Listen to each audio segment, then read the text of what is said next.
Hello everyone.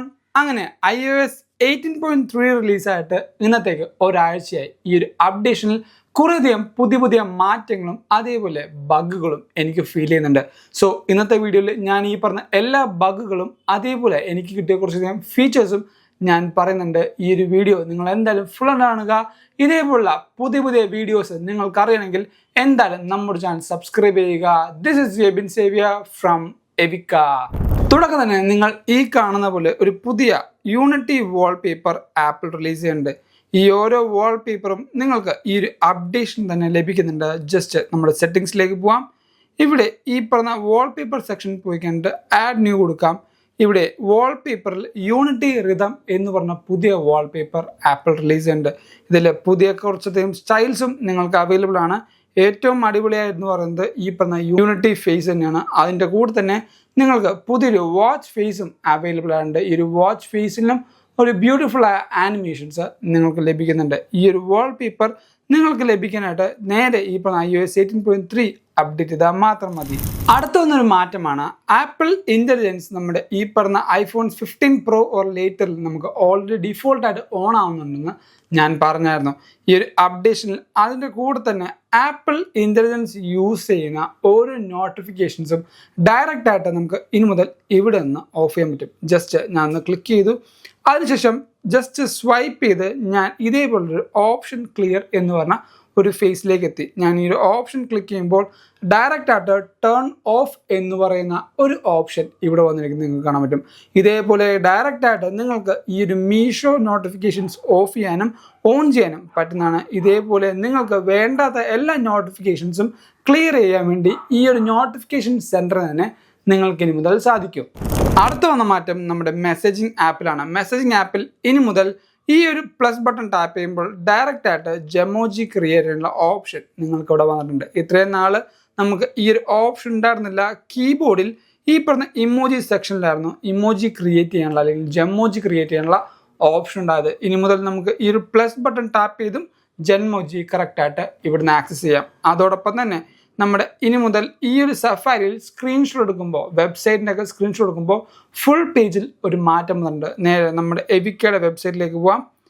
എവിക്കയുടെ website എടുത്തിട്ട് ഇവിടെ നമ്മളൊരു പുതിയ സ്ക്രീൻഷോട്ട് എടുക്കുകയാണ്. ജസ്റ്റ് ഒരു സ്ക്രീൻഷോട്ട് എടുത്തു. ഈ ഒരു സ്ക്രീൻഷോട്ട് എടുത്ത് ജസ്റ്റ് ടാപ്പ് ചെയ്യുമ്പോൾ ഇവിടെ സ്ക്രീൻ ഫുൾ പേജ് ഉണ്ട്. ഈ ഒരു ഫുൾ പേജ് എടുത്തു. അതിനുശേഷം ഞാൻ ഈ ഒരു ക്രോപ്പ് ടൂൾ ഉപയോഗിച്ചുകൊണ്ട് ക്രോപ്പ് ചെയ്യാമെന്ന് കരുതുക. എനിക്ക് ആവശ്യമുള്ള ഈ ഒരു പേജ് മാത്രം ഞാൻ ക്രോപ്പ് ചെയ്തതിന് ശേഷം ഡൺ കൊടുക്കുമ്പോൾ ഒരു പുതിയ പ്രോംപ്റ്റ് ഇവിടെ വന്നിട്ടുണ്ട്. The cropped content is not remove from the PDF എന്ന്. ഈ ഒരു ഫുൾ പേജ് നമ്മൾ സേവ് ചെയ്യുമ്പോൾ ഒരു PDF ആയിട്ടാണ് നമ്മുടെ ഫോണിലേക്ക് സേവ് ആവുന്നത്. ഒരു PDF അല്ലെങ്കിൽ ഡയറക്റ്റ് ഫോട്ടോസ് ആയിട്ടോ നമുക്ക് സേവ് ചെയ്യാനുള്ള ഓപ്ഷൻ ഐഫോണിൽ തരുന്നുണ്ട്. ഇനി PDF ആയിട്ടാണ് സേവ് ചെയ്യുന്നതെങ്കിൽ ഈ ഒരു ക്രോപ്പ് ചെയ്ത പോർഷൻ മാത്രമല്ല മൊത്തമായിട്ട് നമ്മൾ എടുത്താൽ സ്ക്രീൻഷോട്ട് PDF-ൽ ആഡ് ആവുമെന്ന് ഒരു വാർണിംഗ് പ്രോംപ്റ്റ് നമുക്ക് ഇവിടെ പുതുതായിട്ട് വരുന്നുണ്ട്. അതേപോലെ അടുത്ത വന്നൊരു അപ്ഡേറ്റ് നമ്മുടെ ക്യാമറയിലാണ്. നേരെ ഈ പറഞ്ഞ ക്യാമറ ഓപ്ഷനിലേക്ക് പോകാം. നേരെ ക്യാമറ ഓപ്ഷനിൽ പോയിട്ട് ക്യാമറ കൺട്രോളിലേക്ക് പോകണമെങ്കിൽ ഇവിടെ ലോക്ക് ഫോക്കസ് ആൻഡ് എക്സ്പോഷർ എന്ന ഓപ്ഷൻ ഇവിടെ ആപ്പിൾ കൊടുത്തിട്ടുണ്ട്. ഈ ഒരു ഓപ്ഷൻ നേരത്തെ ഉണ്ടായിരുന്നു, പക്ഷേ തൊട്ട് താഴത്ത് ഒരു പുതിയ വേർഡിങ്സ് ആപ്പിൾ കൊടുത്തിട്ടുണ്ട്. Lightly press and hold to continue touching camera control to maintain focus and exposure എന്ന് പറഞ്ഞ വേർഡിങ്സ് ആപ്പിൾ ഇവിടെ കറക്റ്റായിട്ട് കൊടുത്തിട്ടുണ്ട്. സോ അത് നിങ്ങൾക്ക് യൂസ് ചെയ്യുകയാണെങ്കിൽ കുറച്ചും കൂടെ ഈസി ആയിട്ട് ഓട്ടോ ഫോക്കസും അതേപോലെ ലോക്ക് എക്സ്പോഷറും ചെയ്യാൻ പറ്റുന്നതാണ്. അടുത്ത് വന്ന മാറ്റം എന്ന് പറയുന്നത് നമ്മുടെ അമേരിക്കയിലുള്ള കൂട്ടുകാർക്കാണ്. കുറേ കൂട്ടുകാർക്ക് ഇപ്പോൾ നിങ്ങൾക്ക് ഇവിടുന്ന് കാണുന്ന പോലെ എയർടെൽ കുറേയധികം സിം കാരിയേഴ്സ് ഉണ്ട്. അമേരിക്കയിലുള്ള T-Mobile എന്ന് പറഞ്ഞ കമ്പനി യൂസേഴ്സിന് ഇനി മുതൽ സ്റ്റാർലിങ്ക് യൂസ് ചെയ്ത് ഒരു പുതിയ ഓപ്ഷൻ ആപ്പിൾ ഇൻട്രൊഡ്യൂസ് ചെയ്തിട്ടുണ്ട്. ഇനി മുതൽ നിങ്ങൾക്ക് നെറ്റ്വർക്ക് തീരുകയാണെങ്കിലും ഇൻ്റർനെറ്റ് കണക്ഷൻ എടുക്കാൻ വേണ്ടി ഒരു പുതിയ സോഫ്റ്റ്വെയർ അല്ലെങ്കിൽ പുതിയ ഓപ്ഷൻ ഐഫോണിൽ ഇംപ്ലിമെൻറ്റ് ചെയ്യുന്നുണ്ട്. ഇപ്പോൾ T-Mobileലും സ്റ്റാർലിങ്കിൻ്റെ ഒരു ബേറ്റ ഈ ഒരു ഓപ്ഷൻ അല്ലെങ്കിൽ iOS 18.3-ൽ ആപ്പിൾ ഇംപ്ലിമെൻ്റ് ചെയ്തിട്ടുണ്ട്. അത് റോൾ ഔട്ട് ആകുമ്പോഴത്തേക്കും മിക്കവാറും അമേരിക്കയിലുള്ള കൂട്ടുകാർക്ക്, ടീം മൊബൈൽ യൂസ് ചെയ്യുന്ന കൂട്ടുകാർക്ക് ആ ഒരു ഇൻ്റർനെറ്റ് ആക്സസിബിലിറ്റിയും ഇനി മുതൽ വരുന്നുണ്ട്. അടുത്തതായിട്ട് ഈ ഒരു അപ്ഡേഷനിൽ എനിക്ക് ഫീൽ ചെയ്ത കുറച്ചധികം ബഗ്ഗുകളുണ്ട്. അതിൽ മെയിൻ ബഗ്ഗാണ് ക്യാമറ സ്റ്റക്ക് എന്ന് പറയുന്നത്. ഈ ഒരു ഡിവൈസ് പെട്ടെന്ന് ആക്സസ് ചെയ്യുന്ന സമയത്ത് എനിക്ക് നല്ല രീതിക്ക് ബഗ് വരുന്നുണ്ട്. വീഡിയോസ് എടുക്കുമ്പോൾ ഒരു ചെറിയ ബഗ് വരുന്നുണ്ട്, ഫോട്ടോസിലേക്ക് സ്വിച്ച് ചെയ്യുമ്പോൾ ഒരു ബഗ് വരുന്നുണ്ട്. എന്തെങ്കിലും ഒരു മൊമെൻ്റ് ക്യാപ്ചർ ചെയ്യാൻ വേണ്ടി പെട്ടെന്ന് എടുക്കുമ്പോഴായിരിക്കും ഫോണിലെ ക്യാമറ ഫ്രീസ് ആയിട്ട് അല്ലെങ്കിൽ സ്റ്റക്കായിട്ടിരിക്കുന്നത്. ആ ഒരു ബഗ് എനിക്ക് ഫീൽ ചെയ്യുന്നുണ്ട്. ഞാൻ റീസ്റ്റാർട്ട് ചെയ്ത് നോക്കി, എന്നിട്ടും ആ ഒരു ബഗ് എനിക്ക് പെർസിസ്റ്റ് ചെയ്ത് നിൽക്കുന്നുണ്ട്. അതോടൊപ്പം തന്നെ കുറേയധികം കൂട്ടുകാർക്ക് ആപ്പ് ക്രാഷ് ചെയ്യുന്ന ഒരു ബഗ് ഫീൽ ചെയ്യുന്നുണ്ട്. ആപ്പ് ക്രാഷ് ചെയ്യുന്ന ഒരു ബഗ് ഉണ്ടെങ്കിൽ നിങ്ങൾ ആദ്യം ആപ്പ് സ്റ്റോറിൽ പോയി ആ ഒരു ആപ്പ് അപ്ഡേറ്റഡ് ആണെന്ന് ഉറപ്പുവരുത്തുക. ഫോർ എക്സാമ്പിൾ, ഇപ്പോൾ ഞാൻ വാട്സാപ്പ് എന്ന് ടൈപ്പ് ചെയ്തു. വാട്സാപ്പ് സെർച്ച് ചെയ്യുമ്പോൾ നിങ്ങൾക്ക് ഇതേപോലെ ഓപ്ഷൻ ഉണ്ടാവും. ജസ്റ്റ് ആ ഒരു വാട്സാപ്പ് എടുത്തു നോക്കുക. ഈ ഒരു ഓപ്പൺ എന്ന് പറഞ്ഞ സ്ഥലത്ത് അപ്ഡേറ്റ് ആണെങ്കിൽ നിങ്ങൾക്ക് എന്തായാലും ഈ ഒരു ഓപ്ഷൻ അല്ലെങ്കിൽ ഈ ആപ്ലിക്കേഷൻ അപ്ഡേറ്റ് ചെയ്യുക. ചില സമയത്ത് ആപ്ലിക്കേഷനിലും ബഗ് വരുമ്പോൾ നിങ്ങൾക്കത് ഫോണിൽ വരാനുള്ള ചാൻസ് ഉണ്ട്. എനിക്ക് വാട്സാപ്പ് എടുക്കുന്ന സമയത്ത് ക്യാമറ ആക്സസ് ചെയ്യാൻ പറ്റുന്നില്ല എന്നുള്ള ചെറിയ പ്രോംപ്റ്റുകൾ വരുന്നുണ്ടായിരുന്നു. ഞാൻ ഇപ്പോൾ ഈ ഒരു വാട്സാപ്പ് അപ്ഡേറ്റ് ചെയ്തിട്ടുണ്ട്. അതിനുശേഷം എനിക്ക് ബഗ്ഗൊന്നും വന്നിട്ടില്ല. അതേപോലെ തന്നെ എൻ്റെ ഫോണിൽ എനിക്ക് ഏറ്റവും കൂടുതൽ ഫീൽ ചെയ്തൊരു ഇഷ്യൂ ആണ് ഹീറ്റിംഗ് എന്ന് പറയുന്നത്. എൻ്റെ ഡിവൈസ് നല്ല രീതിക്ക് ചൂടാവുന്ന ഒരു പ്രവണത iOS 18.3 ശേഷം ഫീൽ ചെയ്യുന്നുണ്ട്. എസ്പെഷ്യലി ഞാൻ കാർപ്ലേ യൂസ് ചെയ്യുമ്പോഴും ഡിവൈസ് നന്നായിട്ട് ചൂടാവുന്നുണ്ട്. ഞാൻ കാർപ്ലേ യൂസ് ചെയ്യുമ്പോൾ മാക്സിമം ഡിവൈസ് ഉള്ളിലേക്ക് എടുത്ത് വെക്കാതെ നോക്കാറുണ്ട്. അതായത് ഡാഷിൻ്റെ ഉള്ളിലേക്കല്ല, എവിടെയെങ്കിലും സേഫായിട്ട് ഫോൺ തെറിച്ചു പോകാത്ത രീതിയിൽ എടുത്തു വെക്കാറുണ്ട്. സോ വെയിൽ കൊള്ളുന്ന ആ ഒരു കാര്യം എനിക്ക് ഐഫോണിൽ വരാറില്ല. എന്നാൽ പോലും ആഫ്റ്റർ യൂസിങ് കാർപ്ലേ എൻ്റെ ഡിവൈസ് നല്ല രീതിക്ക് ചൂടാവുന്നുണ്ട്. സോ ആ ഒരു കാര്യം എനിക്ക് ഫീൽ ചെയ്തിട്ടുണ്ട്. നിങ്ങൾക്ക് ഇതേപോലെ ഹീറ്റിംഗ് ഇഷ്യൂ ഉണ്ടെങ്കിൽ എന്തായാലും നമ്മുടെ വീഡിയോയുടെ തൊട്ടതായിട്ട് കമൻറ്റ് ചെയ്യേണ്ടതാണ്. ബാറ്ററി പെർഫോമൻസ് ചോദിക്കുകയാണെങ്കിൽ എനിക്ക് നല്ല ഡീസൻ്റ് ആയിട്ടാണ് ബാറ്ററി പെർഫോമൻസ് പോകുന്നത്. പക്ഷേ കഴിഞ്ഞ ഒരു ദിവസമായിട്ട് എനിക്ക് ബാറ്ററി അത്യാവശ്യം പെട്ടെന്നാണ് ഡീഗ്രേഡ് ആവുന്നത്. നിങ്ങൾക്ക് നോക്കുമ്പോൾ മനസ്സിലാവും. എൻ്റെ ബാറ്ററി ഹെൽത്ത് എന്ന് പറഞ്ഞാൽ ചാർജിങ് ലിമിറ്റ് എന്ന് പറയുന്നത് 90% സെറ്റ് ചെയ്തിരിക്കുന്നത്. ബാറ്ററി ഹെൽത്ത് 100% ആണ്. 105 സൈക്കിളാണ് എനിക്ക് വന്നിരിക്കുന്നത്.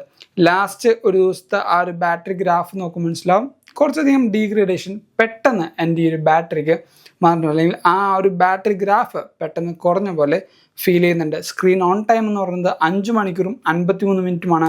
സ്ക്രീൻ ഓഫ് ടൈം എന്ന് പറയുന്നത് 5 മണിക്കൂറും 17 മിനിറ്റുമാണ്. എനിക്ക് അത്യാവശ്യം ഡീസൻ്റ് ആയിട്ട് ഒരു ബാറ്ററി പെർഫോമൻസ് തരുന്നുണ്ട്. എന്നാലും ലാസ്റ്റ് 2 ദിവസമാണ് എനിക്ക് ഈ ഒരു പ്രശ്നം ഫീൽ ചെയ്തിരിക്കുന്നത്. അതോടൊപ്പം പെർഫോമൻസിൽ എനിക്ക് യാതൊരു പ്രശ്നവും വന്നിട്ടില്ല. സ്മൂത്തായിട്ട് തന്നെയാണ് ഈ ഒരു ഡിവൈസ് ഇപ്പോഴും പെർഫോം ചെയ്യുന്നത്. നിങ്ങൾക്ക് ഈ പറഞ്ഞ ബാറ്ററി ഇഷ്യൂവോ അല്ലെങ്കിൽ പെർഫോമൻസോ ഹീറ്റിംഗ് ഇഷ്യൂ എന്തെങ്കിലും ഉണ്ടെങ്കിൽ നമ്മുടെ വീഡിയോ തൊട്ടതായിട്ട് കമൻറ്റ് ചെയ്യേണ്ടതാണ്. വേറെ കുറേ കൂട്ടർക്കുണ്ട ഒരു ബഗ്ഗായിരുന്നു ഫോട്ടോ ആപ്ലിക്കേഷൻസിൽ ഒരു ലൈൻ വരുന്ന ആ ഒരു ബഗ്. ആ ഒരു ബഗ് ഈ പറയുന്ന അപ്ഡേഷനിൽ റിസോൾവ് ആയതാണ് നമുക്കിട്ട് റിപ്പോർട്ട്. സോ അപ്ഡേറ്റ് ചെയ്യാൻ വേണ്ടി വെയിറ്റ് ചെയ്യുന്ന കൂട്ടർക്ക് ഈ ഒരു പ്രശ്നം ഉണ്ടെങ്കിൽ എന്തായാലും അപ്ഡേറ്റ് ചെയ്യാം. ആൻഡ് iPhone 13 സീരീസുകാർക്ക് അപ്ഡേറ്റ് ചെയ്യാവോ എന്ന് ചോദിച്ചാൽ, ഞാൻ കഴിഞ്ഞ ദിവസമായിട്ട് കുറച്ച് ആൾക്കാരോട് സംസാരിച്ചപ്പോൾ എനിക്ക് മനസ്സിലായത് ഇന്ത്യൻ ഡിവൈസുകൾക്കാണ്, എസ്പെഷ്യലി ഇന്ത്യൻ 13 ഡിവൈസുകൾക്കാണ് ഈ ഒരു ഡിസ്പ്ലേ ഇഷ്യൂ ഒക്കെ വന്നിരിക്കുന്നത്. ആ ഒരു കൂട്ടുകാരൻ അല്ലെങ്കിൽ ഉപയോഗിക്കുന്ന ഫ്രണ്ട് കാനഡയിൽ നിന്നാണ് iPhone 13 എടുത്തിരിക്കുന്നത്. ആ ഒരു ഫ്രണ്ടിന് യാതൊരു ബുദ്ധിമുട്ടും അപ്ഡേറ്റിന് ശേഷമോ അപ്ഡേറ്റിന് മുമ്പോ വന്നിട്ടില്ല. സോ മേക്ക് ഷുവർ നിങ്ങളുടെ ഫോൺ അപ്ഡേറ്റ് ചെയ്യുകയാണെങ്കിൽ ഒന്നെങ്കിൽ iTunes വഴി അപ്ഡേറ്റ് ചെയ്യുക, അല്ലെങ്കിൽ ഈ പറഞ്ഞ ആപ്പിൾ ഓതറൈസ് ആയ സർവീസ് സെൻ്ററുകളുണ്ടാവും, അവിടെ ചെന്നിട്ട് അപ്ഡേറ്റ് ചെയ്യാൻ പറ്റുമെങ്കിൽ അങ്ങനെ അപ്ഡേറ്റ് ചെയ്യുക. സോ നിങ്ങളുടെ കയ്യിൽ നിന്ന് വരുന്ന ആ ഒരു ഫോൾട്ട് മാക്സിമം കുറയ്ക്കാനായിട്ട് നിങ്ങൾക്ക് പറ്റും. iCareലൊക്കെ പോകുമ്പോൾ ആപ്പിൾ കോൺഫിഗറേഷൻ വഴിയാണ് അവർ അപ്ഡേറ്റ് ചെയ്യുന്നത്. അതുകൊണ്ട് തന്നെ എന്തെങ്കിലും ഇഷ്യൂസ് വരുന്നുണ്ടെങ്കിൽ നിങ്ങൾക്ക് കറക്റ്റായിട്ട് അവർക്ക് പറഞ്ഞു കൊടുക്കാനും ആ ഒരു റെസ്പോൺസിബിലിറ്റി നിങ്ങളുടെ കയ്യിൽ നിന്ന് കുറച്ച് കുറയാനും ചാൻസ് ഉണ്ട്. സോ ഈ ഒരു വീഡിയോയിൽ കുറേയധികം പുതിയ കാര്യങ്ങൾ നിങ്ങൾക്ക് മനസ്സിലായി, അതേപോലെ അറിഞ്ഞെന്ന് വിശ്വസിക്കുന്നു. അതുകൊണ്ട് ഈ വീഡിയോ ഇപ്പം ലൈക്ക് ചെയ്യുക, എല്ലാ കൂട്ടർക്കും ഈ ഒരു വീഡിയോ ഷെയർ കൊടുക്കുക. ഇതേപോലുള്ള അപ്ഡേഷൻസും ബാക്കി കുറേ കാലം അറിയാനായിട്ട് നമ്മുടെ ചാനൽ എന്തായാലും സബ്സ്ക്രൈബ് ചെയ്യുക. ഇൻസ്റ്റാഗ്രാമിൽ കൂടെയും ഫേസ്ബുക്കിൽ കൂടെയും നിങ്ങൾക്ക് നമ്മളെ ഫോളോ ചെയ്യാം. ലിങ്ക് ഞാൻ നമ്മുടെ ഡിസ്ക്രിപ്ഷൻ ബോക്സിൽ കൊടുത്തേക്കാം. And thank you so much for watching soul video. This is Jevin Xavier signing from Evica.